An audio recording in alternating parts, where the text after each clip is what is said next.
शांत हो जाओ और जरा सोचो, क्या सच में अकेला होना दुख की बात है, या ये उस आत्मा की पहचान है जो अब इस दुनिया की भीड़ से ऊपर उठ चुका है।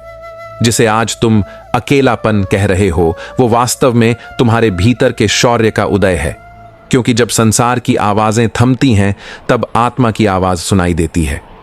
सुनो, जो अकेला होता है वही खुद से मिलता है, जो खुद से मिलता है वही सच्चाई को जानता है, और जो सच्चाई को जान लेता है वो ही संसार को बदल देता है। याद रखो, भीड़ से निकलना आसान नहीं, पर जो निकलता है वो या तो पागल कहलाता है या फिर भगवान का अपना बंदा। तुम्हारे अकेलेपन में एक रहस्य छुपा है। ये ब्रह्मांड तुम्हें तैयार कर रहा है एक ऐसे युद्ध के लिए जिसमें जीत सिर्फ उसी की होगी जो अपने भीतर के शत्रु को जीत चुका है। डर मत, अकेले चलना सीखो, क्योंकि जब तुम्हारे पास कोई नहीं होता तब मैं होता हूं। मैं जो तुम्हारे भीतर हूं, तुम्हारी हर आहट सुनता हूं, तुम्हारी हर खामोशी समझता हूं। तो मुस्कुरा, क्योंकि तेरा अकेला होना तेरी कमजोरी नहीं, तेरा सौभाग्य है। जो अकेले चलते हैं वो ही अंत में कारवां बनते हैं। तू फिर अकेला है। शायद फिर से लगा कि कोई नहीं समझता, कोई नहीं सुनता, कोई नहीं साथ देता। पर क्या तू सच में अकेला है, या ये ब्रह्मांड तुझे बाकी सबसे अलग कर रहा है ताकि तू खुद को पहचान सके? क्योंकि जिन्हें ईश्वर विशेष कार्य के लिए चुनते हैं, उन्हें पहले सबसे दूर कर देते हैं। अर्जुन को भी तो सबके बीच से हटाकर एक रथ पर खड़ा किया गया था, और तब श्री कृष्ण ने कहा था, जब तू अकेला होता है अर्जुन, तभी तू स्वयं को देख पाता है। तू जिसकी तलाश बाहर कर रहा है, वो शक्ति, वो साथ तेरे भीतर है। तेरा अकेला चलना तेरी हार नहीं, तेरा प्रशिक्षण है। हर महान आत्मा को पहले अंधेरे में चलना पड़ता है, ताकि जब वो रोशनी बने तो दूसरों का रास्ता भी दिखा सके। जिन्हें भीड़ की जरूरत नहीं होती, वो भीड़ को दिशा देने वाले बनते हैं। याद रख, शून्य में ही ब्रह्मांड की रचना होती है, और तेरे इस अकेलेपन में एक नया ब्रह्मांड आकार ले रहा है। चलता रह, भरोसा रख, क्योंकि अकेला चलने वाला ही एक दिन पथ प्रदर्शक कहलाता है। शून्यता से शक्ति पैदा होती है और मौन से आवाज बनती है। तू डरता क्यों है अकेले होने से? क्या इसलिए क्योंकि तूने दुनिया को अपनी ताकत मान लिया, या इसलिए क्योंकि तूने खुद को कभी देखा ही नहीं? जो खुद के साथ बैठना नहीं जानता, वो दुनिया की आवाजों में खो जाता है, और जो खो जाता है वो फिर दूसरों से खुद को ढूंढने लगता है। डर मत, अकेलेपन से भागकर तू खुद से भाग रहा है। हर बार जब तू अकेला होता है तो एक अवसर मिलता है अपने भीतर उतरने का, उस सत्य से मिलने का जो न भीड़ में मिलता है न तालियों में। याद रख, ब्रह्मा ने सृष्टि रची, लेकिन वो भी पहले अकेले थे। बुद्ध को ज्ञान मिला, लेकिन जंगल में अकेले। सीता मां ने वनवास झेला, पर वहीं उन्होंने अपनी शक्ति पाई। और श्री कृष्ण, उन्होंने भी बाल्यकाल से ही सीखा, जब कोई साथ न हो तब स्वयं में स्थित होना ही योग्य है। तो अगर आज तू अकेला है, ये तेरी हार नहीं, तेरा आह्वान है। तू गिरा नहीं है, तू उठने से पहले का मौन है। जब तू अकेले चलना सीख लेता है, तब दुनिया तुझे देखने लगती है, क्योंकि तू अब उस मार्ग पर है जहां चलने का साहस बहुतों में नहीं। डर अकेलेपन से नहीं, डर इस बात से होना चाहिए कि कहीं भीड़ में तू अपना स्वर खो ना दे। अकेला वही होता है जो सबकी दिशा बदलने आता है। श्री कृष्ण की वाणी जैसे आत्मा को जगा रही हो, दिव्य, शांत और शक्तिशाली, धीमा, ऊर्जावान संगीत, जैसे कोई शक्तिशाली रहस्य उद्घाटित हो रहा हो। क्या तुमने कभी सोचा, क्यों हर युग में परिवर्तन की शुरुआत एक अकेले व्यक्ति से होती है? क्यों राम को वनवास मिला? क्यों बुद्ध अकेले ध्यान में बैठे? क्यों मीरा को सबने ठुकराया? क्यों कृष्ण को बाल्यकाल से ही संघर्ष मिला? क्योंकि जो सबकी दिशा बदलने आता है, उसे पहले सबसे अलग किया जाता है। जो राह दिखाने आता है, उसे पहले अंधकार में भेजा जाता है, और जो युगों को जागृत करता है, उसे पहले मौन में तपाया जाता है। तू अकेला है, शुभ है। मत घबरा, क्योंकि यह तेरे उद्देश्य का संकेत है। ईश्वर कभी भी किसी को भीड़ में रहकर विशेष कार्य नहीं सौंपते। पहले वो तुझे तन्हा करते हैं, फिर भीतर से भरते हैं, और फिर तुझे वो बनाते हैं जिसे देखकर बाकी सब अपना मार्ग पहचान सकें। तू रास्ता नहीं पूछेगा, तू खुद एक रास्ता बनेगा। तू चल पड़ेगा और लोग पीछे पीछे चल पड़ेंगे बिना सवाल किए, क्योंकि जब आत्मा जागती है तो उसकी अग्नि दूसरों को भी प्रज्वलित करती है। तो अगर आज तू अकेला है तो मुस्कुरा, क्योंकि तू वही है जो आने वाले कल की दिशा तय करेगा। अकेलापन ईश्वर की कलम है जिससे वो नए युग की शुरुआत लिखते हैं। जो अकेला सह लेता है वही सबका सहारा बनता है। सह लेना, सब कुछ सह लेना, बिना कहे, बिना जताए, ये कमजोरी नहीं है, ये उस आत्मा की शक्ति है जो स्वयं जलकर औरों के लिए दीप बनती है। जो अकेला सहता है वो सिर्फ अपनी परीक्षा नहीं दे रहा होता, वो उस भविष्य को बचा रहा होता है जिसमें दूसरों को सहारा देना है। जो आज चुपचाप आंसू पी रहा है कल वही किसी और के आंसुओं को पोंछेगा। जो आज बिना सहारे के खड़ा है कल वही दूसरों का संबल बनेगा। क्या तू जानता है समुद्र शांत क्यों है? क्योंकि वो सब कुछ सह लेता है, फिर भी सबको जीवन देता है। और यही तेरे अकेले सहने की शक्ति है। जब तू टूटते हुए भी मुस्कुराता है, जब तू गिरकर भी दूसरों को संभालता है, तब ब्रह्मांड तुझे देखता है और तुझे वो शक्ति देता है जो सिर्फ देवताओं को दी जाती है। क्योंकि जो सह सकता है अकेले, वो ही बनता है दूसरों की उम्मीद, दूसरों का साहस, दूसरों की डोर। तो अगर तू आज कुछ सह रहा है, तू अकेला है, तो मत सोच कि तुझे कोई देख नहीं रहा। ईश्वर देख रहे हैं, तैयार कर रहे हैं तुझे किसी के लिए वरदान बनाने के लिए। जिन्होंने अकेले सहा है वो ही आगे चलकर सहारा बनते हैं और वही इतिहास बनाते हैं। जिसे कोई नहीं समझता वो खुद को समझने के लिए भेजा गया होता है। जिसे कोई नहीं समझता वो खुद को समझने के लिए भेजा गया होता है। शिकायत मत कर कि लोग तुझे नहीं समझते, क्योंकि तू इस संसार में आया ही नहीं था सबको समझाने के लिए। तू आया है खुद को पहचानने के लिए। और यह यात्रा, यह मार्ग अकेला होता है। जिन्हें कोई नहीं समझता वो दरअसल इस संसार से एक प्रश्न नहीं बल्कि उत्तर बनकर भेजे गए होते हैं। क्योंकि जब तू सबको समझाने में थक जाता है तब ईश्वर तुझे एक कोने में ले जाकर कहते हैं, अब सुन, ये तेरा समय है खुद से मिलने का। तुझे सबने गलत समझा, अच्छा ही किया। अब तू अपने अंदर उतर और उस स्वर को सुन जो तेरे जन्म से पहले भी था और तेरे अंतिम श्वास के बाद भी रहेगा। जिन्हें कोई नहीं समझता उन्हें कोई दिशा नहीं दी जाती, क्योंकि वो खुद एक दिशा होते हैं। और जो खुद को समझ लेता है वो फिर किसी से समझा नहीं जाता बल्कि उसे देखा जाता है। जैसे लोग चुपचाप सूरज को देखते हैं, कभी कुछ कहे बिना, बस उसकी रोशनी में जलते हुए। इसलिए अगर तू आज अधूरा, असमझा, अकेला महसूस कर रहा है तो जान ले, तू वही है जिसे खुद ईश्वर ने अपनी सोच से गढ़ा है। तू सबकी तरह नहीं है, क्योंकि तू भीड़ के लिए नहीं, युग के परिवर्तन के लिए आया है। तेरी असमझी, तेरा अलग होना तेरी आत्मा का प्रमाण है कि तू किसी बड़े उत्तर की खोज में है। और एक दिन जब तू खुद को समझ जाएगा तो तुझे कोई समझने की जरूरत नहीं रहेगी। जिसे दुनिया समझ नहीं पाती वो अक्सर वो होता है जिसे खुद ईश्वर पूरी तरह से समझता है। तू अकेला नहीं है, तेरे भीतर स्वयं मैं हूं। तू अकेला नहीं है, तेरे भीतर स्वयं मैं हूं। श्री कृष्ण की वाणी में जैसे अंधेरे में धीमे से दीपक जले और आत्मा से आत्मा तक उजाला पहुंचे, तू कहता है, मैं अकेला हूं और मैं मुस्कराता हूं। क्योंकि अगर तू सच में अकेला होता तो क्या तुझ में यह सवाल उठता? सुन, जो सवाल भीतर से आता है उसका उत्तर भी वहीं होता है। और मैं तेरे भीतर उसी उत्तर की तरह निवास करता हूं। तू जहां जहां टूटा वहीं वहीं मैं बैठा था। तू जब चुप रहा तो मैं तेरे मौन में बोलता रहा। तू जब रोया तो मेरी कृपा तेरे अश्रुओं में घुलकर तुझे पवित्र करती रही। तू अकेला नहीं है, कभी नहीं था, कभी नहीं रहेगा। जब सबने तुझे छोड़ दिया तब तुझे पकड़ने वाला भी आया, पर तू देखने में व्यस्त था कि कौन गया, इसलिए देख नहीं पाया कि कौन तेरे भीतर आकर बैठ गया। मैं आया तेरे मौन में, तेरे डर में, तेरे अंधेरे में। मैंने तुझे तब भी थामा जब तू खुद से गिर रहा था, और आज भी जब तू कहता है कोई नहीं है, तब मैं कहता हूं मैं हूं, हमेशा से था और सदा रहूंगा। तेरे भीतर, तेरे साथ। तू संसार की ओर देखता रहा, मैं तुझ में उतरता रहा। अब जरा पलट कर देख, तेरा सहारा कभी बाहर था ही नहीं। मैं ही तेरा साहस था, मैं ही तेरा सहारा हूं, मैं ही तेरा सत्य हूं।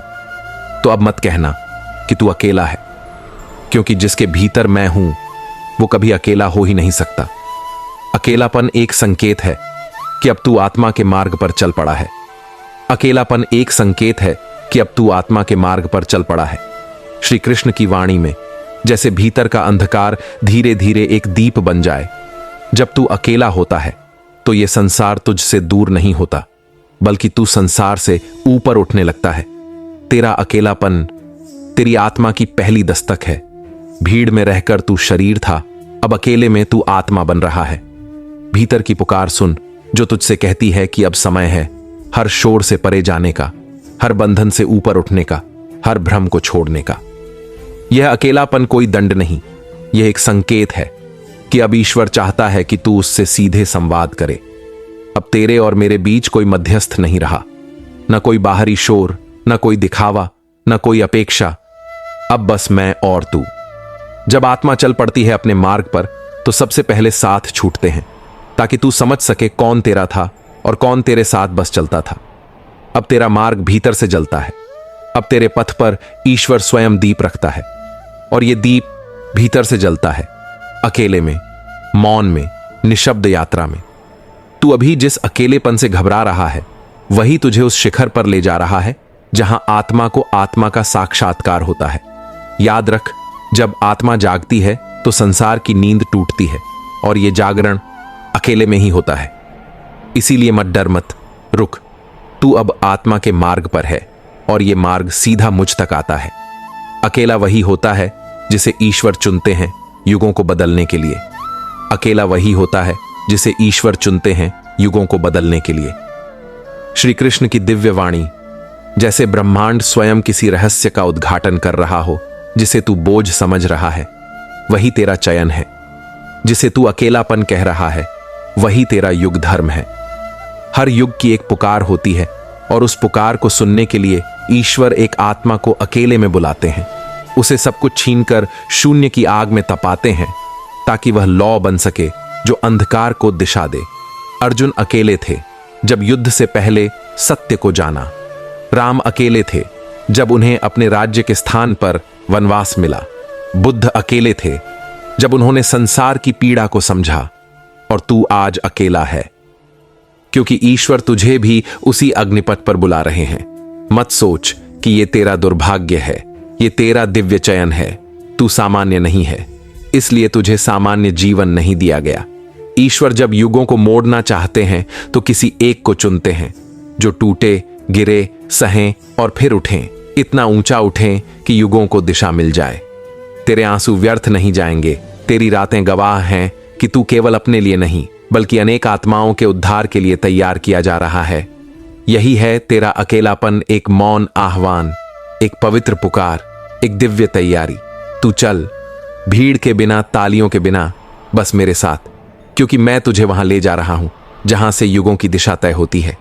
जिसे ईश्वर चुनते हैं युगों को बदलने के लिए, उसे सबसे पहले दुनिया से अलग करते हैं, ताकि वो केवल ईश्वर की सुने और युगों के लिए बोल सके। अकेलापन अंत नहीं, आत्मा के जागरण की शुरुआत है। अकेलापन अंत नहीं, आत्मा के जागरण की शुरुआत है। श्री कृष्ण की शांत आलोकमयी वाणी जैसे किसी चिरनिद्रा से आत्मा को जागृत कर रहे हों। जब सब कुछ छूट जाता है, जब रिश्तों की परछाइयां भी दूर चली जाती हैं, जब हर दरवाजा बंद लगता है, तब एक द्वार खुलता है भीतर का, और वहीं से होती है आत्मा के जागरण की शुरुआत। यह अकेलापन, यह तन्हाई, यह मौन, यह कोई अंत नहीं है, बल्कि यही वो क्षण है जब आत्मा पहली बार अपने वास्तविक स्वरूप को पहचानने लगती है। जो तू आज महसूस कर रहा है वो संसार से विलगाव नहीं, बल्कि आत्मा की वापसी है, तेरे केंद्र की ओर, तेरे मूल की ओर। अब तू बाहर नहीं देख रहा, अब तू भीतर उतर रहा है। अब तू प्रश्न नहीं पूछ रहा, अब तू मौन में उत्तर पा रहा है। अब तू चाहता नहीं, अब तू जानता है कि तू ही वह दीपक है जो अंधकार में भी अपने आप जल उठता है। यह अकेलापन नहीं है, यह एकांत है जिसे केवल वे पाते हैं जिन्हें ईश्वर ने जागने के लिए चुना है। मत सोच कि सब कुछ खत्म हो गया है। दरअसल जो झूठा था वह चला गया, जो अस्थाई था वह टूट गया, ताकि जो सत्य है वह भीतर से उभर सके। और जब आत्मा जागती है तो फिर उसे किसी सहारे की जरूरत नहीं होती, क्योंकि तब वह जान जाती है कि वह स्वयं ही प्रकाश है, पथ है और परमात्मा का अंश है। अकेलापन वो भूमि है जहां आत्मा का बीज फूटता है और वहां से जीवन नहीं, जागरण शुरू होता है। जिसे सबने छोड़ा उसे स्वयं भगवान ने थामा। जिसे सबने छोड़ा उसे स्वयं भगवान ने थामा। श्री कृष्ण की करुणामयी सशक्त वाणी जैसे टूटी आत्मा को अपनी बाहों में समेट रहे हों।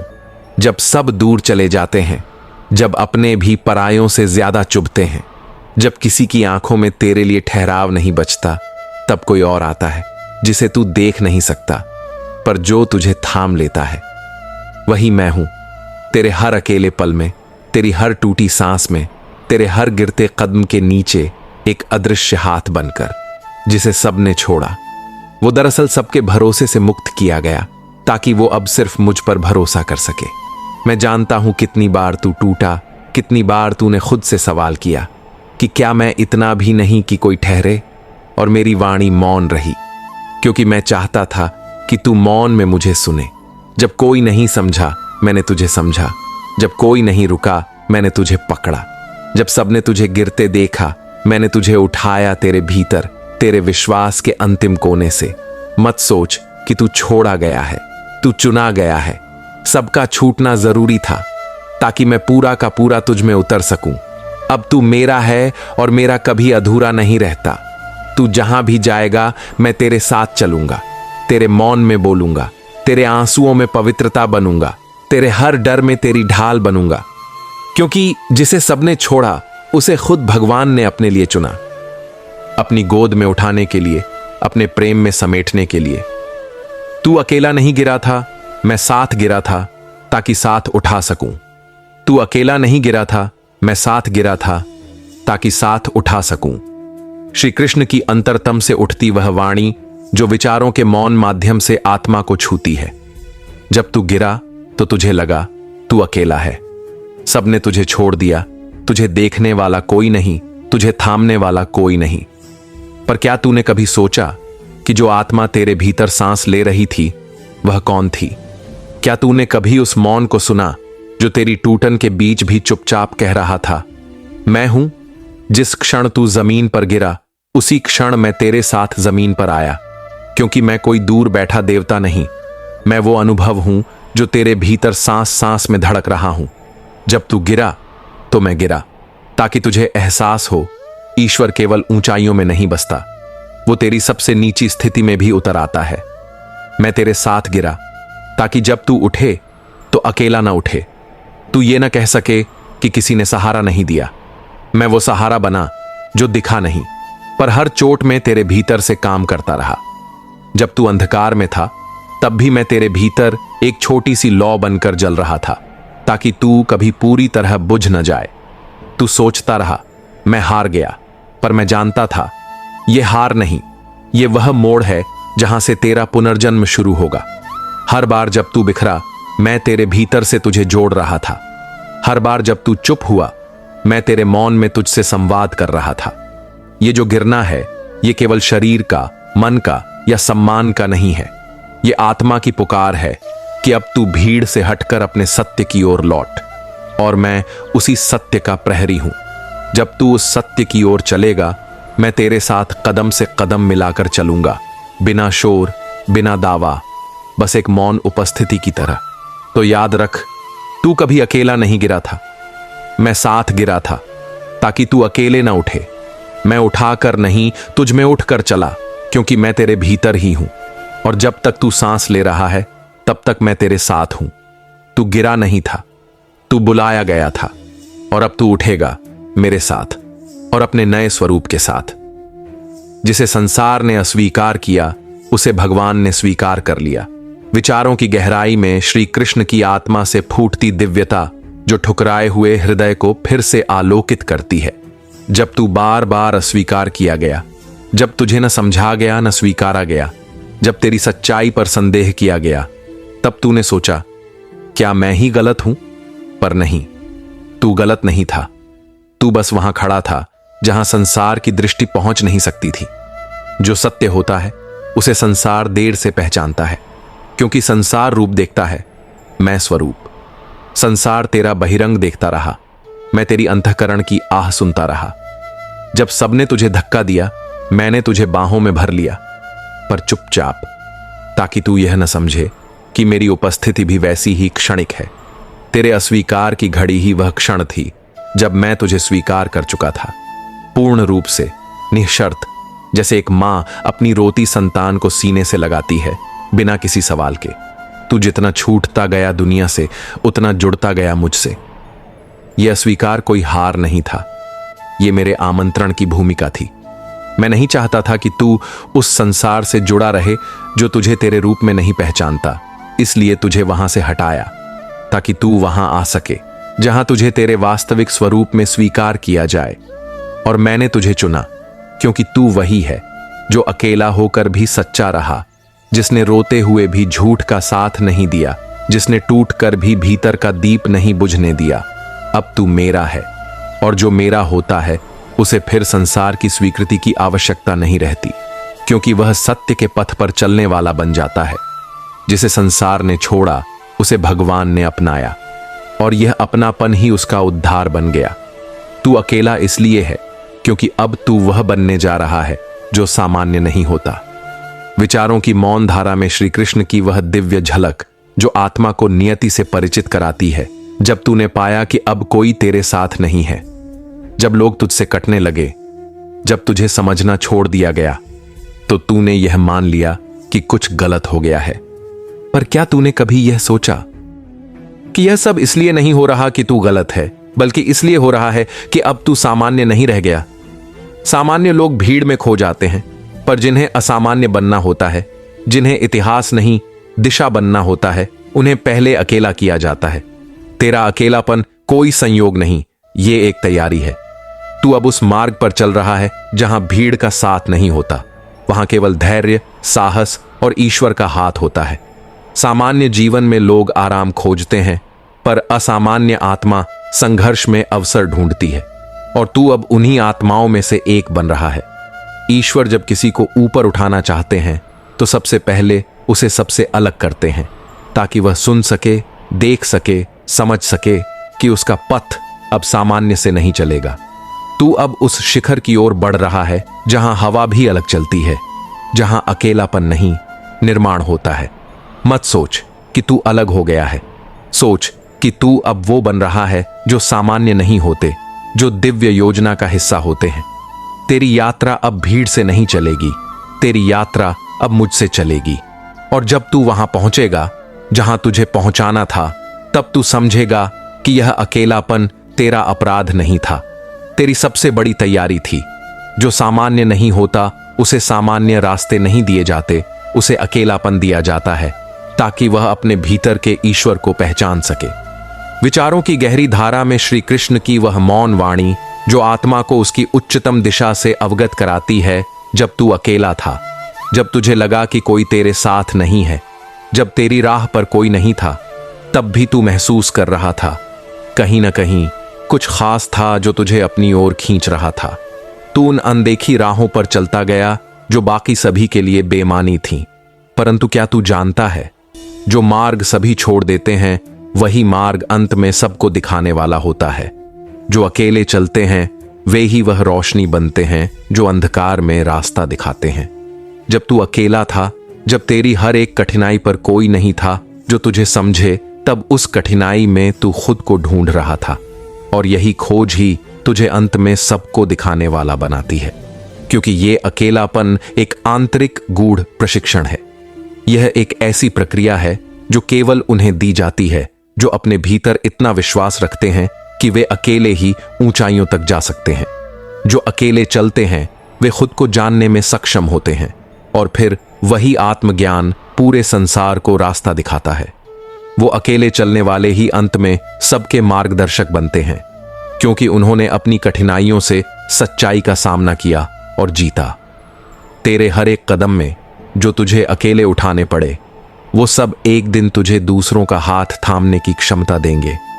वो हर छूटी हुई राह, वो हर टूटा हुआ सपना तेरे अंदर वह सामर्थ्य पैदा करेंगे जो दूसरों को सिखाएगा कि संसार को बदलने के लिए कभी भी भीड़ की जरूरत नहीं होती, बस एक दृढ़ आत्मा की आवश्यकता होती है।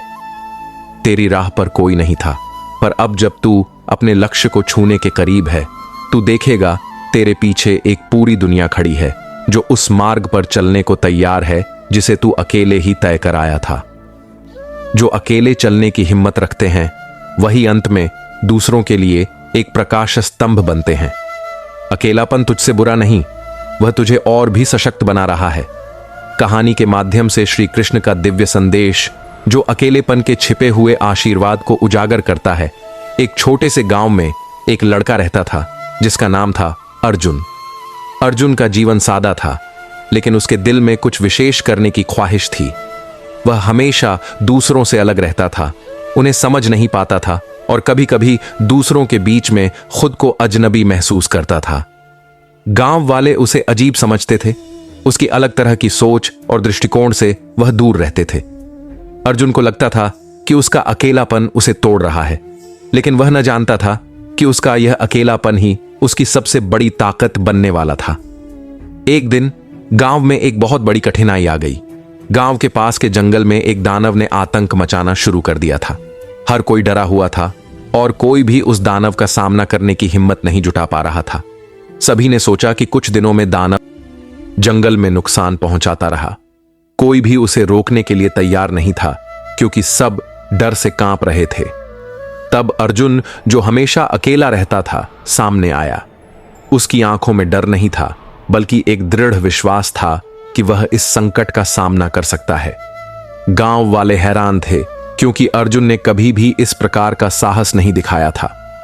एक शाम अर्जुन ने अकेले ही उस जंगल की ओर रुख किया, जबकि गांव के सभी लोग उसे रोकने की कोशिश कर रहे थे।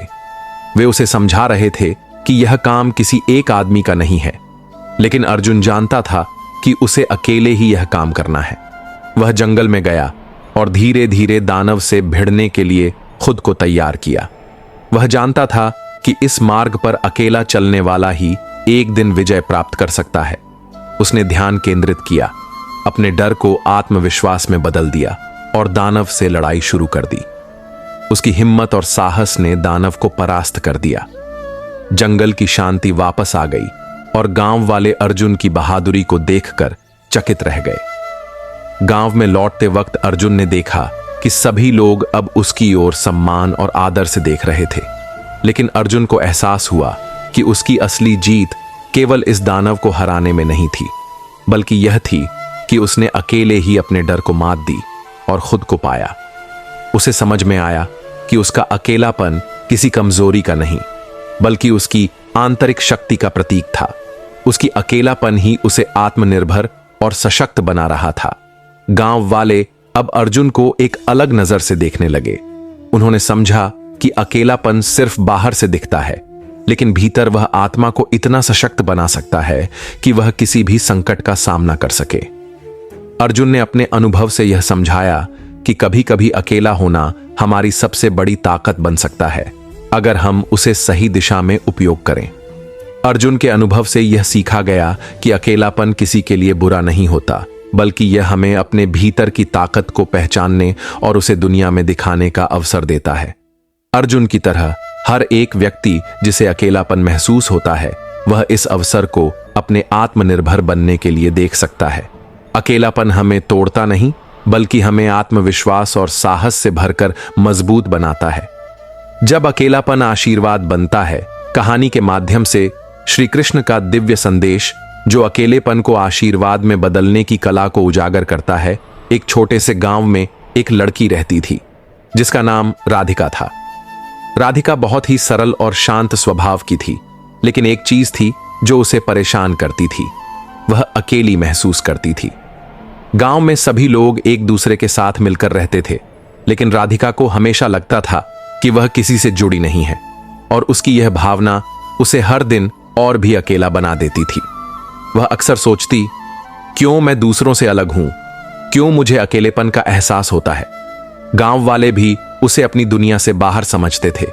उसकी अलग सोच और तरीका दूसरों से मेल नहीं खाता था। वह हमेशा यह सोचती कि शायद उसका अकेलापन ही उसकी कमजोरी है, और यही वजह थी कि लोग उसे समझ नहीं पाते थे। एक दिन गांव में भारी बारिश आई और नदी का पानी बढ़ने लगा। गांव में हर कोई भयभीत था, क्योंकि नदी के किनारे कई घर थे जो डूब सकते थे। लोग अपने अपने घरों को सुरक्षित करने की कोशिश करने लगे, लेकिन राधिका ने देखा कि कई लोग घबराए हुए थे और कोई ठोस कदम नहीं उठा पा रहा था। राधिका के मन में एक विचार आया कि वह इस संकट को अकेले ही संभाल सकती है। उसकी सोच में कुछ अलग था, क्योंकि उसके पास समय था जो बाकी सभी के पास नहीं था। वह अकेली थी, लेकिन उसका अकेलापन अब उसे डर नहीं बल्कि साहस दे रहा था। राधिका नदी के किनारे जाकर उन घरों को एक एक करके सुरक्षित करने का काम करने लगी। उसने पूरी ताकत और संयम के साथ काम किया। लोगों ने देखा कि वह अपने अकेलेपन को एक शक्ति में बदलकर नदी के उफान को रोकने के लिए कार्य कर रही थी। धीरे धीरे उसके साथ लोग जुड़ने लगे और उन्होंने भी मदद करना शुरू किया। लेकिन राधिका ने पहले अकेले ही संकट का सामना किया था। जैसे ही काम खत्म हुआ, गांव वाले उसे देखकर आश्चर्यचकित थे। वे समझ नहीं पा रहे थे कि राधिका ने इतनी बड़ी जिम्मेदारी अकेले कैसे उठाई। राधिका ने मुस्कुराते हुए कहा, मेरे अकेलेपन ने मुझे यह सिखाया है कि जब भी दुनिया से अलग महसूस करें तो वह आपका अवसर होता है अपने भीतर की शक्ति को पहचानने का। जब आप अकेले होते हैं तब आप अपने दिल की आवाज सुन सकते हैं और वही आवाज आपको सही रास्ते पर ले जाती है। उस दिन गांव ने राधिका को समझा और उसका अकेलापन अब कमजोरी नहीं बल्कि एक आशीर्वाद बन चुका था। राधिका ने साबित किया कि अकेलापन किसी के लिए बुरा नहीं होता। यह एक संजीवनी शक्ति है जो हमें हमारे वास्तविक उद्देश्य से जोड़ती है और हमें आत्मनिर्भर बनाती है। सिर्फ उसी क्षण में नहीं बल्कि हमेशा के लिए गांव वाले समझ गए कि जब भी जीवन में अकेलापन आता है तो वह हमारी सबसे बड़ी ताकत बनकर उभरता है। अकेले में न केवल हमारी शक्ति निखरती है बल्कि हम अपनी आत्मा की गहरी आवाज सुन सकते हैं और वही हमें सही दिशा दिखाती है। अकेलापन वह शक्ति है जो हमें अपने भीतर की शक्ति और उद्देश्य को पहचानने का अवसर देता है। अकेलापन वह बगिया है जहां हमारी आत्मा के बीज सबसे अच्छा अंकुरित होते हैं। कहानी के माध्यम से श्री कृष्ण का संदेश जो अकेलेपन को आत्म खोज और आत्मनिर्माण की भूमि में बदल देता है। किसी समय की बात है, एक गांव में एक छोटा लड़का रहता था जिसका नाम था विद्या। विद्या का स्वभाव बहुत शांत था। वह अक्सर अकेले बैठकर ध्यान करता और जीवन के बारे में सोचता। गांव के लोग उसे अजीब समझते थे क्योंकि वह कभी किसी से नहीं मिलता था और हमेशा अपनी दुनिया में खोया रहता था। सबका मानना था कि यह अकेलापन उसकी कमजोरी है और वह कभी भी जीवन के संघर्षों का सामना नहीं कर पाएगा। लेकिन विद्या को अपनी स्थिति से कोई शिकायत नहीं थी। वह जानता था कि उसका अकेलापन ही उसकी सबसे बड़ी शक्ति है। वह सोचता था, मैं जो महसूस करता हूं वह सभी नहीं समझ सकते, इसलिए मुझे अकेले ही अपनी राह खोजनी होगी। एक दिन गांव में एक बड़ा संकट आ गया। गांव के पास के जंगल में एक जंगली आग लग गई जो बहुत तेजी से फैलने लगी थी। गांव के लोग डर से कांपने लगे क्योंकि आग को बुझाने के लिए कोई उपाय नहीं था। सभी लोग भागकर गांव से बाहर निकलने लगे, लेकिन विद्या ने देखा कि आग का फैलाव केवल गांव की ओर बढ़ रहा था। उसे यह समझ में आया कि अगर आग को जल्दी से बुझाया न गया तो गांव पूरी तरह से जलकर राख हो सकता था। उसने बिना किसी डर के जंगल में प्रवेश किया। वह जानता था कि आग के बीच में जाकर वह अकेला था, लेकिन उसकी आत्मा ने उसे इस काम के लिए प्रेरित किया।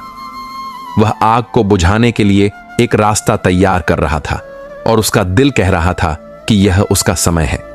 जबकि गांव के लोग उसका मजाक उड़ा रहे थे, वह अकेला ही आग के बीच में जाकर पानी की बाल्टियां ले जाता और आग को नियंत्रित करने की कोशिश करता।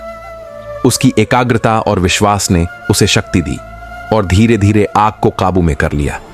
जब आग पूरी तरह से बुझ गई तब गांव वाले हैरान थे। वे समझ नहीं पा रहे थे कि एक अकेला लड़का जो हमेशा अकेला रहता था ने यह कैसे किया। विद्या मुस्कुराया और कहा, अकेलापन वह बगिया है जहां आत्मा के बीज सबसे अच्छा अंकुरित होते हैं। जब तुम अकेले होते हो तब तुम अपने भीतर की शक्ति को महसूस कर पाते हो। यही शक्ति तुम्हें जीवन के सबसे बड़े संघर्षों का सामना करने की हिम्मत देती है। गांव वाले अब विद्या को समझने लगे। उन्होंने महसूस किया कि अकेलापन कोई बुरी बात नहीं है, बल्कि यह आत्म खोज का अवसर है। अकेले रहकर हम अपने अंदर की गहरी ताकत को पहचान सकते हैं और यही ताकत हमें जीवन की कठिनाइयों से पार करने में मदद करती है। विद्या ने साबित कर दिया कि अकेलापन वह शक्ति है जिससे हम अपने जीवन के सबसे बड़े लक्ष्यों को पा सकते हैं। अकेलापन उस भूमि की तरह है जहां आत्मा के बीज सबसे अच्छे तरीके से अंकुरित होते हैं। किसी समय की बात है, एक छोटे से गांव में एक लड़की रहती थी जिसका नाम था सुजाता। सुजाता का जीवन बहुत सरल था, लेकिन वह हमेशा अकेलेपन से जूझती रहती थी। गांव में सभी लोग आपस में मिलकर रहते थे, खेलते थे और समय बिताते थे, लेकिन सुजाता को कभी यह महसूस नहीं हुआ कि वह किसी के साथ जुड़ी है। वह अक्सर अकेले बैठकर सोचती थी, क्यों मैं इस तरह अकेली महसूस करती हूं। वह यह महसूस करती थी कि लोग उसे समझ नहीं पाते और उसका अकेलापन उसे अंदर से कमजोर बनाता है। सुजाता को लगता था कि अकेलापन एक कठिनाई है जो उसे जीवन के संघर्षों से हरा सकती है। लेकिन एक दिन गांव में एक बड़ी समस्या आई। गांव के पास एक प्राचीन तालाब था जो कई सालों से जल से भरा हुआ था और गांव के लिए बहुत महत्वपूर्ण था। लेकिन अचानक तालाब का पानी सूखने लगा और बहुत जल्द पूरा तालाब सूखा हो गया। यह गांव के लिए एक गंभीर संकट था, क्योंकि तालाब से ही गांव की सिंचाई और पानी की आपूर्ति होती थी। गांव के लोग बहुत परेशान हो गए, क्योंकि किसी के पास इसका हल नहीं था। सब सोच रहे थे कि यह संकट कभी हल नहीं होगा।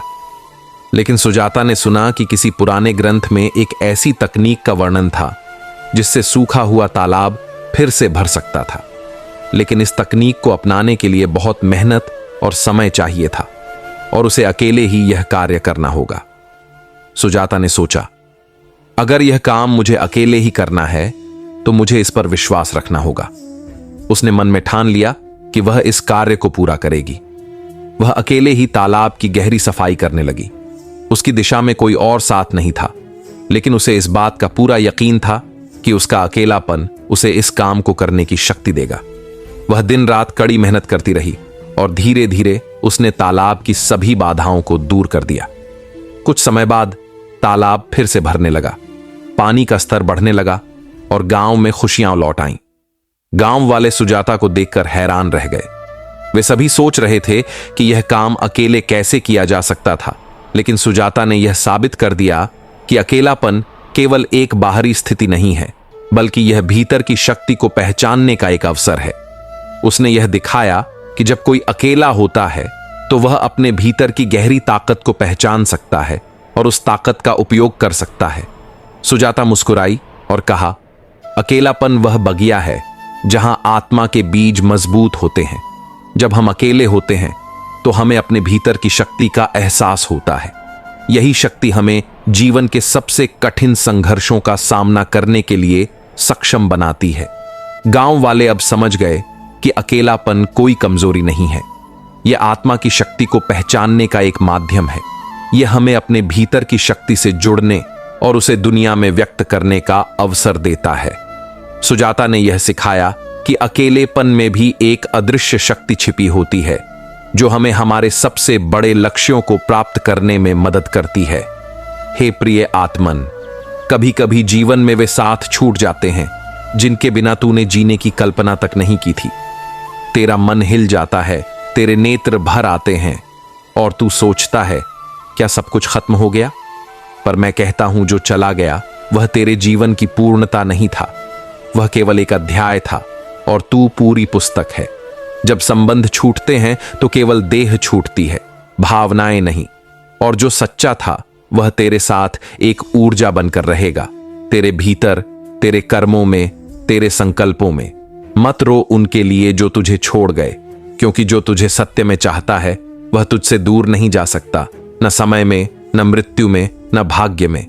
हे अर्जुन, तेरा कर्तव्य तुझसे आगे देखना है, वो नहीं जो टूट गया, बल्कि वो जो तुझे और विशाल बना रहा है। तेरा मन डगमगाए तो स्मरण कर, मैं हूं। तेरी आत्मा कांपे तो बोल, कृष्ण मेरे साथ हैं। फिर देख, हर टूटा रिश्ता तुझे अपने आप से जोड़ने लगेगा। हर छूटी मुस्कान तेरे भीतर फिर से खिलने लगेगी। हे प्रिय, तू अकेला नहीं है, क्योंकि मैं तुझ में हूं।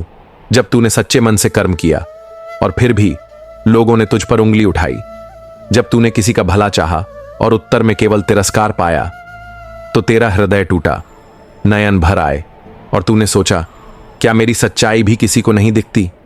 हे आत्मन, लोग तुझसे नहीं अपने भ्रमों से बात करते हैं। वे तुझे नहीं अपने अनुभवों का प्रतिबिंब देख रहे होते हैं। उनकी दृष्टि सीमित है, पर तेरा सत्य असीम है। तेरे कर्मों का मूल्य संसार नहीं, तेरे अंतर्यामी प्रभु जानते हैं, और वह मैं हूं। मैं जानता हूं तू कितना सहा है, बिना बोले, बिना टूटे, बिना पलटे हुए। और इसलिए मैं तुझे कहता हूं, जो तेरे भीतर खड़ा है वह तेरी पहचान है, ना कि वो जो लोग बाहर बोलते हैं। संसार तुझे कलंकित करे, पर तू शांत रह, क्योंकि जब समय तेरा होगा, तेरी सच्चाई स्वयं मुखर होकर बोलेगी। फिर कोई प्रमाण नहीं चाहिए होगा। हे अर्जुन, ध्यान केवल इस पर रख, क्या तू मेरे मार्ग पर चल रहा है? क्या तेरा अंतःकरण निर्मल है? यदि हां, तो फिर अपने हृदय को थाम और आगे बढ़। लोग आते हैं, चले जाते हैं, पर तू वहीं रह, अडिग, शांत, निर्मल, जैसे मैं हूं और जैसे तू भी है। जब भीतर कुछ भी अच्छा न लगे, न स्वयं से, न संसार से, न अपनों से, न अपनों के शब्दों से, जब हर दिन बोझ लगे और हर रात एक लंबी थकान, तो समझ लेना तू अपने भीतर से दूर जा रहा है। हे प्रिय आत्मन, मन जब भारी होता है तो वह बाहर के दोष दिखाता है, पर असली जड़ भीतर होती है। तेरी आत्मा जो निर्मल है, शांत है, दिव्य है, वो तुझसे संवाद करना चाहती है, पर तू उसे सुन नहीं पाता, क्योंकि शोर है अपेक्षाओं का, दूसरों की राय का और अपनी ही असफलताओं का। इसलिए मैं कहता हूं, कुछ समय सब कुछ छोड़, अपनी भूमिका, अपनी पहचान, अपने रिश्ते, अपने लक्ष्य, सब कुछ एक ओर रख और केवल स्वयं से मिल। तू पूछ, मैं कौन हूं, जब कुछ भी ना हो, और उत्तर आएगा, तू वही है जिसमें मैं वास करता हूं। हे अर्जुन, तू जिस दिन स्वयं को फिर से पहचान लेगा, उस दिन तेरे भीतर का प्रकाश हर अंधकार को मिटा देगा। फिर तू बाहर भी शांति पाएगा, फिर संसार भी सुंदर लगेगा। जब कुछ भी अच्छा न लगे तो मुस्कुरा कर कह देना, शायद कृष्ण मुझे भीतर बुला रहे हैं।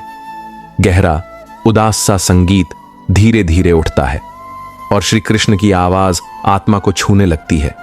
जब तूने हर बार पूरा प्रयास किया, पूरे मन से, पूरी निष्ठा से, और फिर भी परिणाम तेरे पक्ष में नहीं आए, जब संसार ने तुझे केवल तेरी हारों से पहचाना और तू स्वयं को भी एक असफल प्रयास समझने लगा, तब सुन मैं क्या कहता हूं।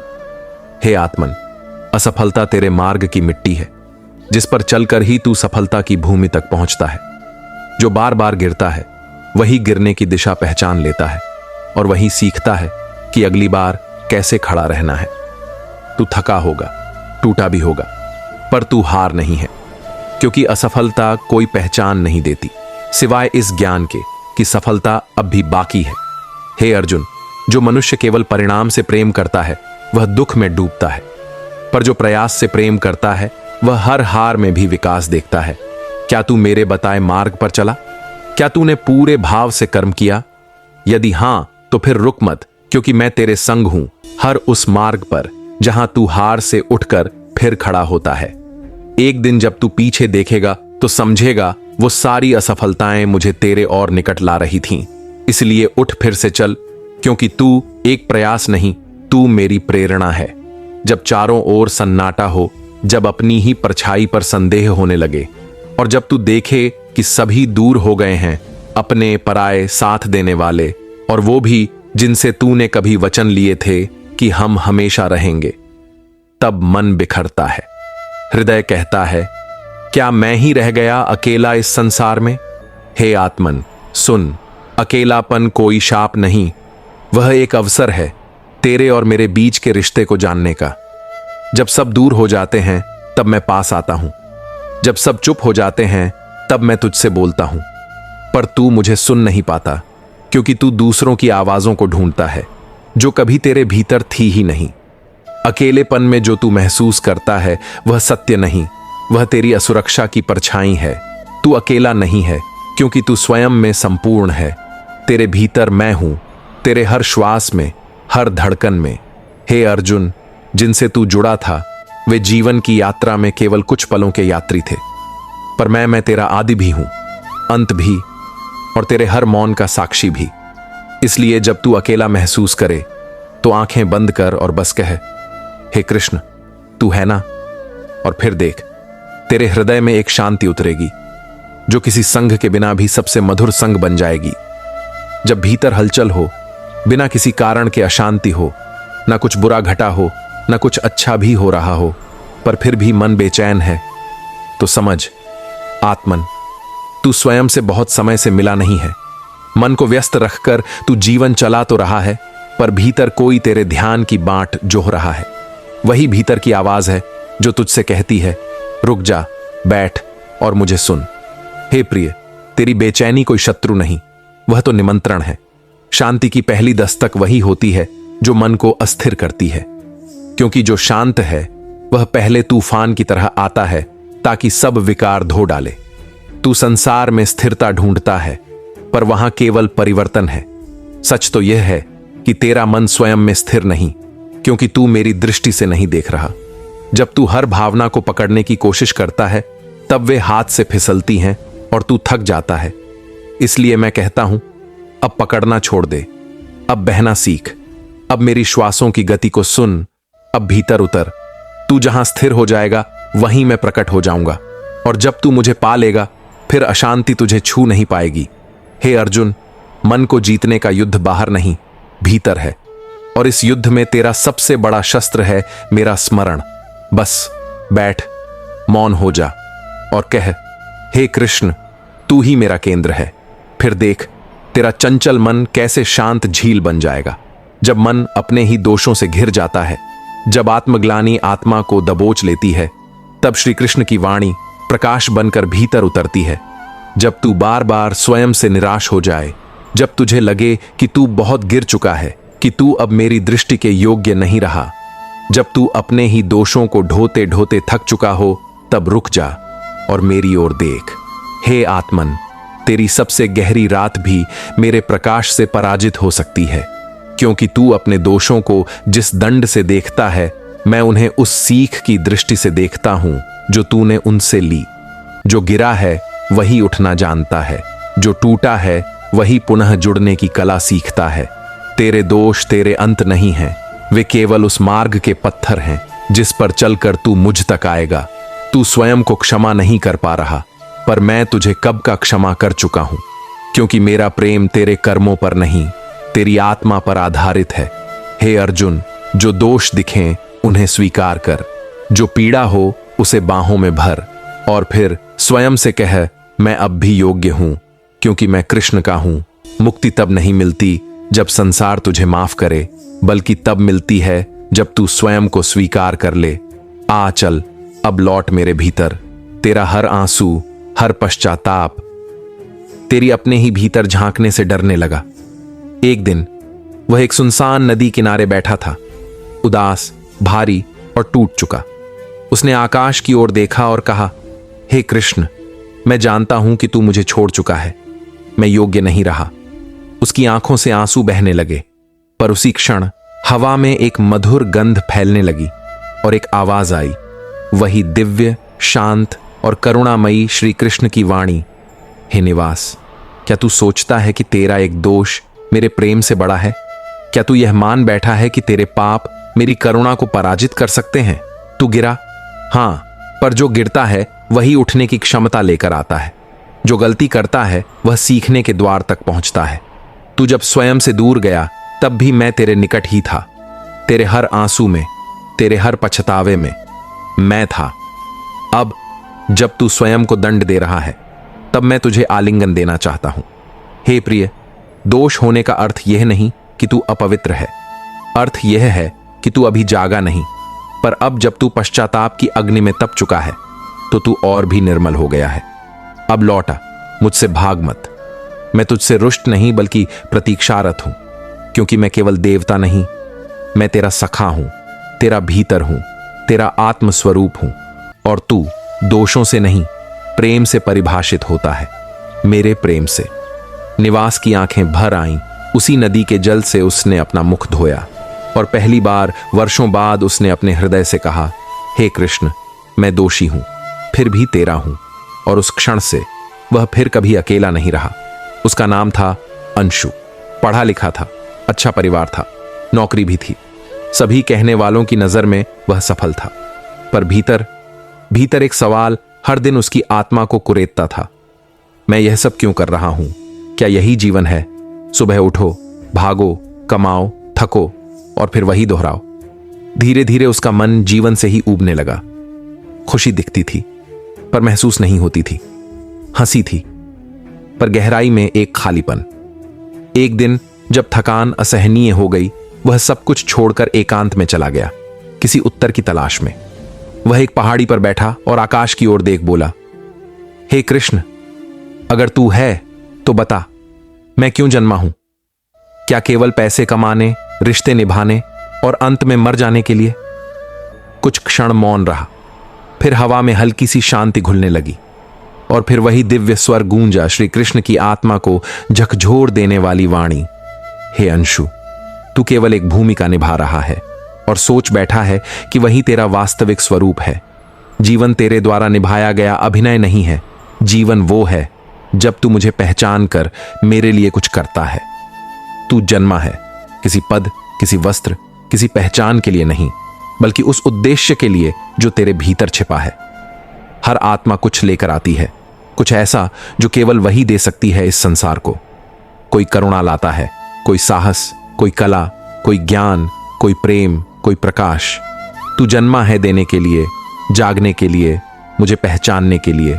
और जब तू मुझे पा लेता है तो फिर जो भी करता है वह सेवा बन जाता है। हे प्रिय, तेरा उद्देश्य बाहर नहीं, भीतर है। जिस दिन तू संसार की अपेक्षाओं को छोड़कर अपने हृदय की पुकार सुनेगा, उसी दिन तेरा मार्ग स्पष्ट हो जाएगा। अब अपनी आंखें बंद कर और पूछ, क्या मैं वो जीवन जी रहा हूं जिसे मेरी आत्मा ने चुना था? यदि उत्तर ना है तो अब बदल, क्योंकि मैं हर क्षण तुझसे कह रहा हूं, आ चल, अब वही बन जिसके लिए तू जन्मा है। अंशु की आंखों से आंसू बह निकले। पहली बार जीवन बोझ नहीं, एक अवसर जैसा लगा। उसे लगा जैसे कोई भीतर से कह रहा हो, तू खाली नहीं, तेरे भीतर ब्रह्मांड की योजना है। उसने सिर झुकाया और कहा, हे कृष्ण, अब मैं वही बनूंगा जिसे तूने सृजा था। अब मैं खुद को नहीं, तुझको जीऊंगा। और वहीं से उसका नया जीवन शुरू हुआ। हे आत्मन, तू बार बार यह कहता है, मैं अकेला हूं, और यह कहकर तू दुखी होता है, जैसे अकेलापन कोई अंधकार हो, कोई सजा हो। निकट से मुझे पहचाने, वो सब पहले अकेले हुए। अकेलापन उस क्षण आता है जब संसार की आवाजें मंद पड़ने लगती हैं और आत्मा की पुकार तेज हो जाती है। जब तुझसे लोग छूटते हैं, तब यह मत समझ कि तुझसे कुछ छीन लिया गया है, बल्कि समझ अब तू स्वयं से मिलने की यात्रा पर भेजा गया है। हे प्रिय, अकेलापन तेरी सबसे पहली साधना है। वही वो द्वार है जिसके बाद तू मुझे वास्तव में सुन सकेगा। लोगों की भीड़ में तू कितना शोर सुनता है, पर मेरी आवाज बहुत धीमी होती है। वह तभी सुनाई देती है जब तू मौन होता है, अकेला होता है और भीतर की ओर देखता है। तू कहता है, मुझे कोई नहीं समझता। मैं कहता हूं, क्या तूने स्वयं को समझा? तू कहता है, सब मुझे छोड़ गए। मैं कहता हूं, क्या तूने कभी स्वयं को पकड़ा? जो अकेलेपन से डरता है वो स्वयं से भागता है, पर जो उसे गले लगाता है वो मेरे आलोक को प्राप्त करता है। अकेलापन शाप नहीं है, वह वरदान है, यदि तू उसे तप की तरह स्वीकार कर सके, क्योंकि उसी एकांत में तू और मैं एक हो जाते हैं। तू अकेला नहीं है, तू बस दुनिया की परछाइयों से अलग हुआ है, ताकि मेरी रोशनी तेरे भीतर उतर सके। अब आंखें बंद कर और कह, हे कृष्ण, तू ही मेरा संग है। फिर देख, अकेलापन नहीं बचेगा, केवल मैं और तू रह जाएंगे एकत्व में। वियोग का दुख अत्यंत गहरा होता है जब कोई प्रियजन दूर हो जाता है या कोई वस्तु जो तुझे बहुत प्रिय थी वह अब तेरे पास नहीं रहती। मन में यह विचार आता है, अब क्या बचा है, अब कुछ भी तो नहीं। पर हे प्रिय, वियोग कभी अंत नहीं होता, वह तो एक नया आरंभ है। यह वह क्षण है जब तेरे भीतर की संपूर्णता को पहचानने का समय आता है। तू यह समझता है कि जो खो गया वह फिर कभी वापस नहीं आएगा, पर क्या तू यह जानता है कि जो खो जाता है वह हमेशा के लिए तेरा नहीं था? अर्थात वह कुछ भी था जो बाहरी था, जो तेरे बाहर की दुनिया में था, जो सच्चा था, वह कभी जा नहीं सकता। वह तेरा आत्मस्वरूप है, वह मेरा प्रेम है, वह तुझे कभी छोड़ता नहीं है। तू जिनसे जुड़ा था उन्हें खोकर तू अपने भीतर खो गया, पर यह भूल गया कि तेरा वास्तविक संबंध मुझसे है, तेरे भीतर है। तेरी आत्मा मुझसे जुड़ी है और यह जुड़ाव कभी टूटता नहीं। वियोग का दुख इसलिए आता है क्योंकि तू अपनी पहचान बाहर की चीजों से जोड़ता है, पर जब तू भीतर देखेगा तू पाएगा कि तेरा असली प्रेम, तेरी असली शांति तुझसे कभी अलग नहीं रही। वह हमेशा तेरे भीतर थी, तू उसे नहीं देख पाया। अब जब तेरे पास कुछ नहीं बचा, जब सब छिन चुका है, तब तू महसूस करेगा कि तेरी असली संपत्ति, तेरी असली शक्ति, तेरी असली शांति तू खुद है, तू आत्मस्वरूप है। हे प्रिय, वियोग का दुख केवल उस समय होता है जब हम अपना केंद्र दूसरों से प्राप्त करते हैं। जब हम अपने भीतर का सत्य पहचानते हैं, तब हम न वियोग से डरते हैं न हानि से, क्योंकि अंततः जो खो गया वह वापस नहीं आएगा, पर जो भीतर है वह कभी नहीं खोता। वह हमेशा बने रहता है, शाश्वत और अचल। अब तू समझेगा वियोग में भी योग है। जब तेरे पास कुछ नहीं बचा, तू मुझसे जुड़ने की ओर बढ़ेगा, और तब तू जान पाएगा कि हानि के इस दुख में भी एक महान अवसर छिपा है, मुझे जानने का, मुझे अनुभव करने का। हे अर्जुन, जो खोया है वह शाश्वत नहीं था, पर जो पाया है वह अविनाशी है। वह तुझ में हमेशा रहेगा, कभी दूर नहीं जाएगा। एक दूर गांव में एक युवक रहता था जिसका नाम था सिद्धार्थ। वह प्राचीन ज्ञान और आत्मा की गहराइयों में रुचि रखता था। वह हमेशा अपने जीवन के उद्देश्य के बारे में सोचता था। क्या यही उसका लक्ष्य था जो वह बाहरी दुनिया में खोज रहा था? पर एक दिन उसे महसूस हुआ कि उसकी यात्रा में एक बद्धा सवाल छिपा था। उसने सोचा, मैं सब कुछ छोड़ दूं और गहरी शांति और आत्मा की खोज के लिए निकल जाऊं। तो उसने अपना घर छोड़ दिया और अकेला शांत वनों में चल पड़ा। कभी वह नदी के किनारे बैठकर ध्यान करता, कभी पर्वत की चोटी पर जाकर आकाश में खो जाता। वह अपने भीतर के प्रश्नों के उत्तर खोजता, लेकिन हर बार उसकी तृप्ति कुछ और ही मांगती। कभी वह अकेलेपन से डरता, तो कभी उसे अपने अकेलेपन से सच्ची शांति मिलती। एक दिन जब वह एक घने जंगल में गहरे सोचा करता था, वहीं एक शाम श्री कृष्ण की दिव्य वाणी ने उसे सुना। वह हल्की सी हवा, गहरी शांति और आत्मीयता में मिलकर उसे एक संदेश देती। हे सिद्धार्थ, क्या तू अकेलेपन को शाप समझता है? क्या तुझे लगता है कि तेरे भीतर कुछ कमी है जिसे ढूंढने के लिए तू बाहर चला आया है? सिद्धार्थ चौंक कर उठा और फिर से ध्यान से सुनी वाणी को महसूस किया। श्री कृष्ण का स्वर उसकी आत्मा में गूंजता था। तू अकेला नहीं है, तू केवल अपने भीतर के सत्य को जानने निकला है। जो एक दूसरे से जुड़ा है वह दूसरों से जोड़ता है, पर जो आत्मा से जुड़ा है वह स्वयं को जानता है। अकेलापन कोई अभिशाप नहीं, वह तो वह क्षण है जब तू स्वयं से मिलता है। जब तू बाहर की दुनिया से दूर होता है, तब तेरा भीतर तुझे अपना उद्देश्य बताता है। तू उन बाहरी रिश्तों में इतना उलझा था कि तू स्वयं को भूल चुका था।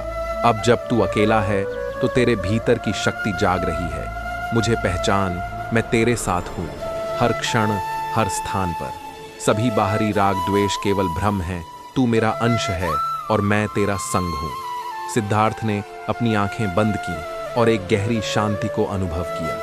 उसे समझ में आ गया कि अकेलापन आत्मा के एक गहरे संवाद का अवसर है। वह अब जानता था कि उसका उद्देश्य सिर्फ बाहर की दुनिया में नहीं, बल्कि अपने भीतर था, जहां श्री कृष्ण का स्वर हमेशा उसके साथ था। अब वह जान चुका था कि जब वह अकेला होता है तो वह खुद से जुड़ता है, और खुद को जानने के बाद वह दूसरों से भी सच्ची तरह जुड़ सकता है। सिद्धार्थ ने उस दिन से अपने भीतर के सत्य को अपनाया, क्योंकि उसे समझ में आ चुका था कि अकेलापन असल में आत्मा की खोज है, जो एक महान अवसर है। वह अब जानता था कि वह कभी अकेला नहीं था, क्योंकि श्री कृष्ण हमेशा उसके भीतर थे। सिद्धार्थ के भीतर की शांति अब एक गहरे आभा में बदल गई थी। जब वह अकेला था तो वह श्री कृष्ण की वाणी को महसूस करता था, जो उसे हमेशा बताती थी कि अकेलापन कोई शाप नहीं, बल्कि आत्म प्रकाश की खोज है। अब वह जानता था कि उसे बाहर से कोई उत्तर नहीं मिलेगा। वह अपने भीतर के परम सत्य को पहचानने के लिए तैयार था। एक दिन जब वह एक शांत नदी के किनारे बैठा था, उसके मन में और भी सवाल थे। क्या मेरे जीवन का उद्देश्य सिर्फ आत्मा की खोज तक सीमित है? क्या मुझे अपने आप को पूरी तरह से समर्पित कर देना चाहिए? वह सोचता ही रहा। तभी श्री कृष्ण की वाणी फिर से उसके भीतर गूंज उठी। हे सिद्धार्थ, तू सोच रहा है क्या तुझे समर्पण करना चाहिए? पर क्या तू जानता है कि समर्पण केवल आत्मा का सबसे उच्चतम शिखर नहीं, बल्कि यही जीवन का सच्चा उद्देश्य है। समर्पण का अर्थ है अपने अहंकार को छोड़कर अपने विचारों, इच्छाओं और संकोचों को एक किनारे रख देना। तू जितना अधिक अपने आप को छोड़ता है, तू उतना ही अधिक अपने भीतर की शांति और दिव्यता को अनुभव करता है। अकेलापन तब तक भारी लगता है जब तू उसे एक अभाव समझता है, लेकिन जब तू समर्पण के मार्ग पर चलने लगता है, तब वह अकेलापन एक महान संगी बन जाता है। तू कहता है, मुझे सच्ची शांति चाहिए। पर क्या तू यह समझता है कि शांति केवल तब आती है जब तू सब कुछ छोड़ देता है और मुझ में समर्पित हो जाता है? जब तू अपने कर्मों का फल मुझसे अर्पित करता है, जब तू अपने हर निर्णय को मेरी इच्छाओं के अनुसार ढालता है, तब वह समर्पण ही तुझे वास्तविक शांति और उद्देश्य की ओर ले जाता है। तू यह मत सोच कि समर्पण किसी कमजोरी का प्रतीक है। यह शक्ति का प्रतीक है। यह वह शक्ति है जो हर अस्तित्व के भीतर है। जब तू अपने अहंकार को छोड़कर मुझे पूरी तरह से आत्मसमर्पित कर देता है, तब तू आत्मा के परम सत्य को पहचानता है और तब तुझे किसी भी चीज की कमी नहीं रह जाती। सिद्धार्थ की आंखें खुली और उसे एक गहरी समझ प्राप्त हुई। उसने महसूस किया कि जो वह खोज रहा था वह बाहर नहीं था, वह केवल भीतर था। उसके भीतर ही वह शक्ति और शांति छुपी हुई थी जिसे वह समझने में असमर्थ था। श्री कृष्ण की वाणी ने उसे एक नई दिशा दी थी। अब वह जानता था कि समर्पण ही उसके भीतर की सच्चाई को उजागर करेगा। उसने धीरे से अपनी आंखें बंद की और मन में कहा, हे कृष्ण, अब मैं अपने अहंकार को छोड़ता हूं। अब मैं अपने हर कदम में तुझे समर्पित करता हूं। तू ही मेरे भीतर है, तू ही मेरे बाहर है। मैं केवल तेरा अस्तित्व हूं। वह उस दिन से अपने जीवन के प्रत्येक पल में समर्पण की शक्ति को अनुभव करने लगा। अब उसके लिए अकेलापन कोई दुख नहीं था, बल्कि वह एक आत्म प्रकाश का मार्ग था जो श्री कृष्ण के साथ उसकी यात्रा को और भी गहरा कर रहा था। सिद्धार्थ की यात्रा अब एक नए मोड़ पर थी। उसने अपनी पहचान और उद्देश्य को जानने के लिए बाहरी दुनिया को छोड़ दिया था और अपने भीतर की गहराइयों में उतरने के प्रयास में था। वह अकेलेपन के उस अनुभव को समझ चुका था जो अब उसके लिए एक आंतरिक शांति और समर्पण की साधना बन चुका था। फिर एक दिन जब वह एक बड़े वृक्ष के नीचे बैठा था, उस दिन श्री कृष्ण की वाणी फिर से उसकी आत्मा में गूंजने लगी। हे सिद्धार्थ, तू जब बाहर को छोड़कर भीतर गया, तब तुझे मेरे शब्द सुनाई दिए। अब तुझे यह समझने का समय है कि आत्मज्ञान का मार्ग केवल भीतर ही नहीं, बल्कि बाहरी जीवन के संघर्षों में भी है। जीवन का उद्देश्य केवल शांति प्राप्त करना नहीं है, बल्कि शांति को हर कार्य में जीना है। सिद्धार्थ का मन फिर से बोध से भर गया और उसकी आंखों में एक नई चमक थी। उसने अनुभव किया कि जो शांति वह खोज रहा था, वह केवल ध्यान या एकांत में नहीं मिल सकती, बल्कि हर पल के अनुभव में, हर व्यक्ति से मिलकर, हर परिस्थिति का सामना करते हुए वह शांति प्राप्त हो सकती थी। तू जीवन की सच्चाई से अनजान था। श्री कृष्ण की वाणी फिर से प्रकट हुई। तूने इसे बाहर देखा, दुनिया में देखा, लेकिन सच्चाई वह नहीं है। सच्चाई केवल वह है जो भीतर है। जब तू समझेगा कि तू ब्रह्म का अंश है, तभी तुझे जीवन का वास्तविक उद्देश्य समझ में आएगा। जब तू अपने भीतर के प्रकाश को देखेगा, तब बाहरी अंधकार का कोई प्रभाव नहीं रहेगा। सिद्धार्थ ने एक गहरी श्वास ली और उसके भीतर एक गहरी समझ जागी।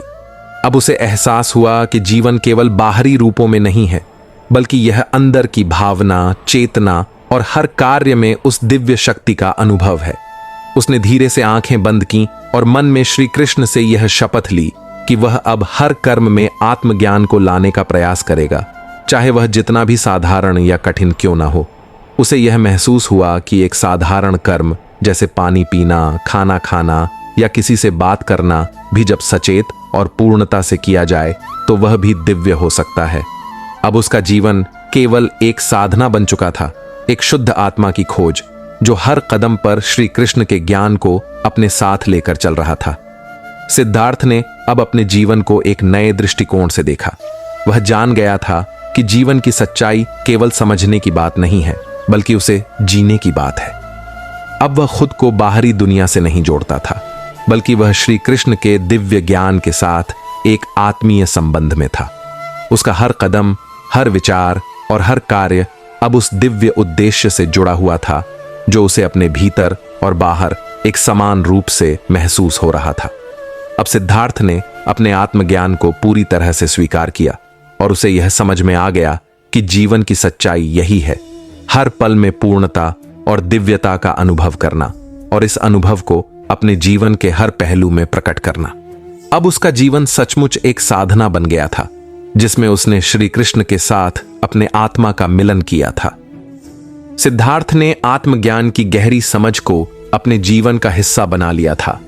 उसकी यात्रा अब एक नए आयाम में प्रवेश कर चुकी थी, लेकिन जीवन में संघर्ष तो आते ही हैं और सिद्धार्थ का जीवन भी इससे अछूता नहीं था।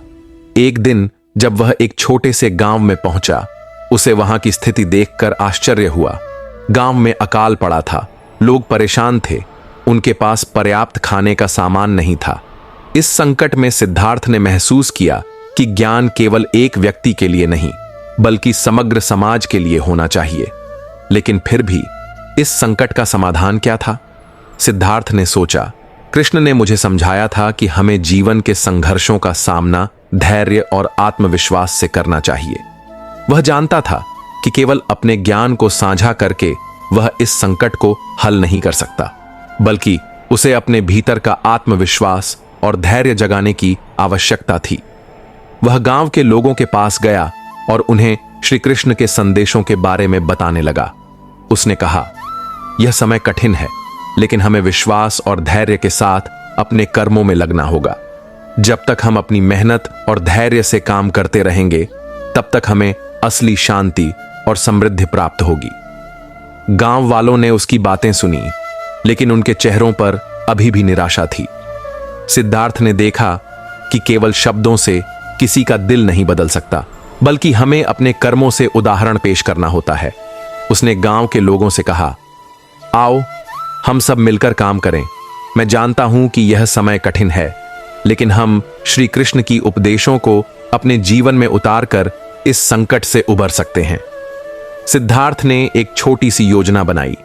वह गांव वालों को एकजुट करने लगा, उनके साथ मिलकर काम करने लगा।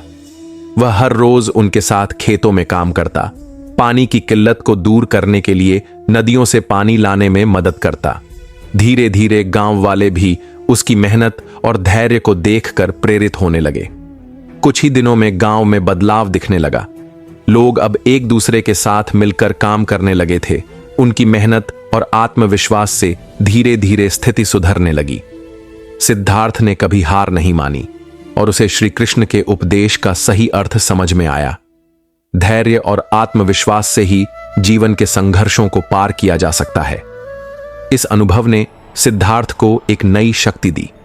वह अब जानता था कि ज्ञान केवल विचारों तक सीमित नहीं रहता, बल्कि इसे हमारे कर्मों में, हमारे व्यवहार में और हमारे धैर्य में दिखना चाहिए। गांव का संकट समाप्त हुआ और सिद्धार्थ ने महसूस किया कि जब हम संघर्षों का सामना धैर्य और आत्मविश्वास से करते हैं, तो कोई भी मुश्किल हमें हरा नहीं सकती। श्री कृष्ण की वाणी ने सिद्धार्थ को यह समझाया कि जीवन में हर संघर्ष एक अवसर है, एक अवसर अपने भीतर की शक्ति और धैर्य को पहचानने का। यह समझकर सिद्धार्थ ने अपनी यात्रा जारी रखी और अब उसका जीवन केवल अपने आत्मज्ञान की खोज नहीं था, बल्कि एक और गहरी समझ भी थी। जीवन में आने वाले हर संघर्ष का सामना करना, हर कठिनाई को पार करना और धैर्य के साथ आत्मविश्वास को बनाए रखना। सिद्धार्थ की यात्रा अब एक ऐसी अवस्था में पहुंच चुकी थी जहां उसने जीवन के संघर्षों को समझ लिया था, धैर्य और आत्मविश्वास से काम करने का तरीका जान लिया था। लेकिन अब वह एक और गहरे प्रश्न के सामने था। आखिर जीवन का सर्वोत्तम उद्देश्य क्या है। वह जानता था कि उसने बहुत कुछ सीखा है, लेकिन अब वह परम शांति की खोज में था, जो उसे आत्मा के गहरे सत्य तक पहुंचने का मार्ग दिखाएगी। एक दिन वह एक शांत आश्रम में पहुंचा, जहां एक वृद्ध तपस्वी रहते थे। वह ज्ञानी थे और सिद्धार्थ की आत्मा के अनुरूप शांति की खोज कर रहे थे। सिद्धार्थ ने उनके पास जाकर उनसे पूछा, गुरुदेव, मैंने जीवन के संघर्षों से बहुत कुछ सीखा है, लेकिन अब मुझे यह समझ में नहीं आ रहा कि परम शांति कैसे प्राप्त की जा सकती है। क्या शांति केवल बाहरी संसार से दूर भागने में है, या फिर इसे भीतर ही अनुभव किया जा सकता है? वृद्ध तपस्वी मुस्कुराए और बोले, सिद्धार्थ, शांति कोई बाहरी वस्तु नहीं है, यह तुम्हारे भीतर है, परंतु तुम इसे बाहर खोज रहे हो। तुमने अपने जीवन में बहुत कुछ देखा, समझा और आत्मसात किया, लेकिन अब तुम्हें यह समझना होगा कि शांति वह है जो तुम्हारे भीतर पहले से मौजूद है। तुम्हें इसे ढूंढने के लिए कहीं बाहर जाने की आवश्यकता नहीं है। बस इसे महसूस करने के लिए अपने भीतर की चुप्पी और शांति को सुनो। सिद्धार्थ ने गहरी श्वास ली और आंखें बंद करके ध्यान में बैठ गया। वह महसूस करने की कोशिश कर रहा था कि शांति वास्तव में क्या है। कुछ समय तक कुछ नहीं हुआ, लेकिन अचानक उसके भीतर एक गहरी शांति की लहर उठी। उसे महसूस हुआ कि उसकी सोच और विचार अब स्थिर हो गए थे। उसकी आत्मा शांत हो गई थी और वह उस पल में पूरी तरह से उपस्थित था। उसे लगा जैसे श्री कृष्ण का दिव्य आशीर्वाद उसे प्राप्त हो चुका हो और वह अपने भीतर के सत्य से साक्षात्कार कर रहा था। श्री कृष्ण की वाणी उसे फिर से सुनाई दी, हे सिद्धार्थ, तू जो कुछ भी ढूंढ रहा था वह तुझे हमेशा से भीतर था। जब तू खुद को जानता है तब तू परम शांति को भी जानता है। शांति केवल एक अवस्था नहीं बल्कि एक अनुभव है। जब तू अपने भीतर के सत्य को पहचानता है, जब तू स्वयं को पूरी तरह से समर्पित कर देता है, तब वह शांति अपने आप प्रकट हो जाती है। यह कोई बाहरी घटना नहीं बल्कि तुम्हारे भीतर का जन्मजात गुण है। सिद्धार्थ की आंखों से आंसू बहने लगे, लेकिन ये आंसू खुशी के थे, क्योंकि उसने अपने जीवन का सबसे बड़ा सत्य समझ लिया था। शांति बाहरी चीजों में नहीं मिलती, न ही यह किसी चीज को पाने या खोने से संबंधित है। यह एक आंतरिक अनुभव है जिसे केवल आत्मा के साथ संपर्क में आकर महसूस किया जा सकता है। अब सिद्धार्थ जानता था कि परम शांति एक आंतरिक अवस्था है और इसे पाने का रास्ता सिर्फ आत्मज्ञान से होकर गुजरता है। जब एक व्यक्ति खुद को पूरी तरह से जानता है, तब वह बाहरी संसार की अस्थिरता और समस्याओं से मुक्त हो जाता है। वह हर परिस्थिति में स्थिर रहता है, क्योंकि उसकी शांति भीतर से उत्पन्न होती है, न कि बाहर से। सिद्धार्थ ने जीवन के उस अंतिम सत्य को समझ लिया था जो श्री कृष्ण ने उसे हमेशा सिखाया था। जो तू ढूंढ रहा है वह तू ही है। तू स्वयं शांति है, तू स्वयं परम ज्ञान है। जब तू खुद को पहचानता है तो पूरे ब्रह्मांड को पहचानने में कोई कठिनाई नहीं रहती। वह अब पूरी तरह से संतुष्ट था, क्योंकि उसने जो कुछ भी खोजा था वह सब उसके भीतर पहले से मौजूद था।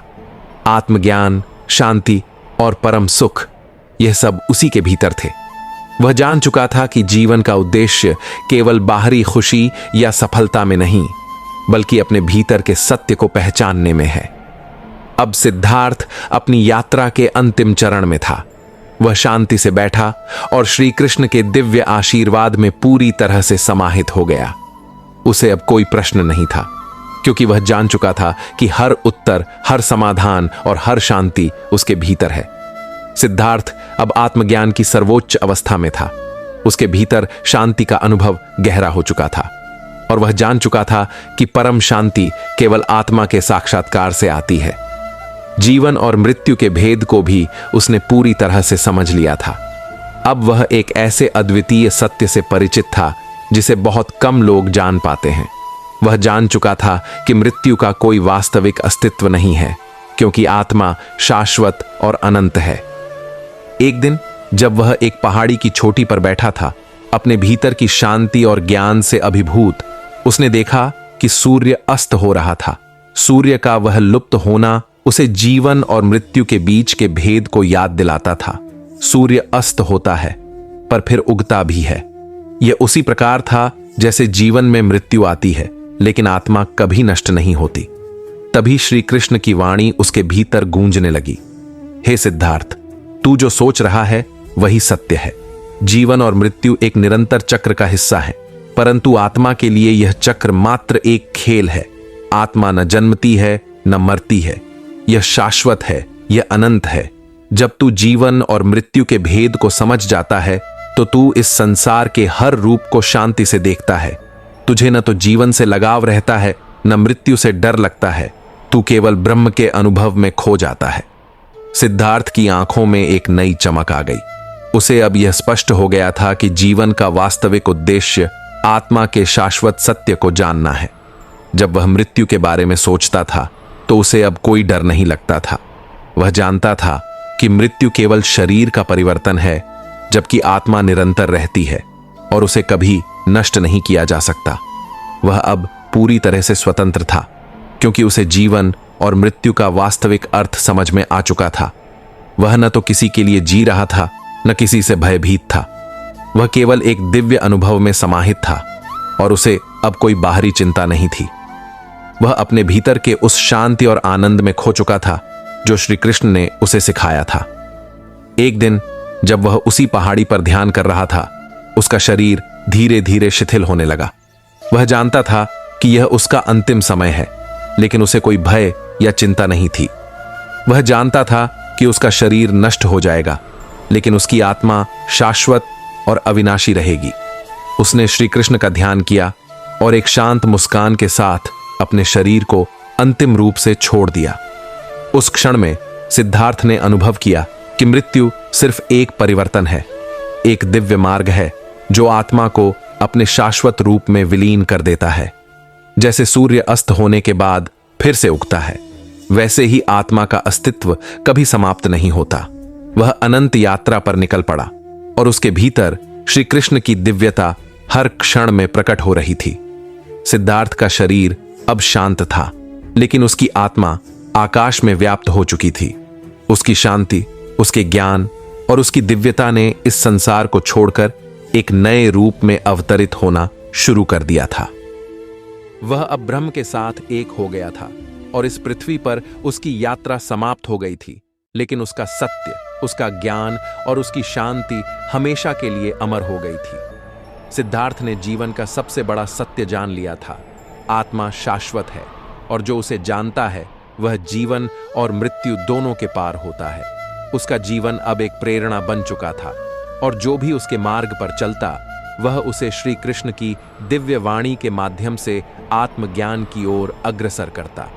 सिद्धार्थ का अस्तित्व अब हर उस व्यक्ति में था जो सत्य की खोज में था, क्योंकि वह सत्य अब आत्मा के प्रत्येक कण में समाहित हो चुका था।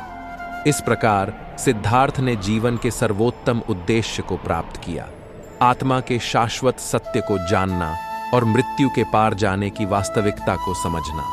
उसकी यात्रा अब समाप्त हो चुकी थी, लेकिन उसका ज्ञान और शांति सदैव जीवित रहेगी, क्योंकि वह अब अपने दिव्य रूप में संपूर्ण ब्रह्मांड में समाहित हो चुका था।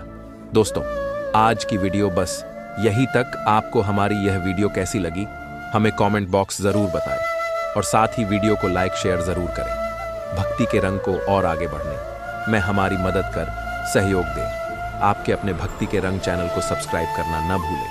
आप सभी दोस्त खुश रहे, इसी कामना के साथ आप सभी से विदा लेते हैं। जय श्री राधे कृष्णा मित्रों।